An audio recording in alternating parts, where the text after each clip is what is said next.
Welcome to another video in the Freelancer to Remote Web Agency course. In this video, we are going to talk about remote versus physical agencies and why I chose the remote part. When we go for a physical office, we need to rent an office space, buy equipment like laptops, desks, chairs, air conditioners, printers, stationery, kitchen appliances like coffee machines, and more. We also have to pay bills for internet, a backup connection, electricity, water, and the list goes on. And we have not even hired anyone yet or started making any money from the agency. Then comes the hiring part, and that is a big challenge on its own. The first challenge is finding good people. That is tough. If we are only looking to hire experts, then we will not find many in our area because most of them will already be working somewhere else because they are experts, right? Convincing them to join your new agency is another challenge, and then you need to meet their salary expectations, which might be outside your budget right now. But let us say someone does join you.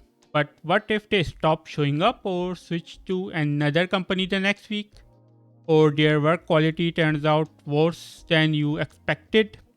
And what if all of that happens right in the middle of an important project? Then you would be forced to do the work yourself because finding someone else quickly will most likely not be possible. And let's talk about office politics. Team members trying to one up each other and forming groups inside the company, giving you another headache just to keep the team together. Some of them might even try to steal your clients. I have seen this happen far too often. I did on site jobs for 5 years before becoming a freelancer, after all. Of course, you can make strict rules and processes, but in the beginning, you cannot really do that. You are just starting out, and strict rules might scare away skilled people. Many of them look for flexibility and want to feel trusted. I know I would not work at a company with strict rules, even if those rules made sense. So, as you can see, there are way too many problems with starting a physical agency when you only have one long term client and limited income. It is just not worth the headache. Also, if you are introverted and lazy like me, you probably would not want to deal with all of that stress. So, for me, based on my personality, running a remote agency was the best choice, and I believe every solo freelancer should start with that instead of jumping straight into a physical office.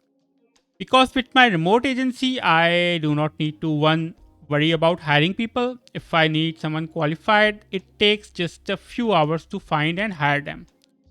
Two, I do not need to pay them a fixed salary or give them any benefits. I only pay them when they do the work. Three, I do not have to worry about bills. There are no expenses other than paying developers for the work they complete. 4. I do not have to worry about anyone stealing my clients. 5. I can replace them quickly and hire someone else if needed. So, how am I doing all of this? We will go through everything step by step, but before we get there, we need to talk about the mindset shift you have to make before starting your remote agency. And that's very important. So, in the next video, we will talk about that mindset shift. So, see you in the next one.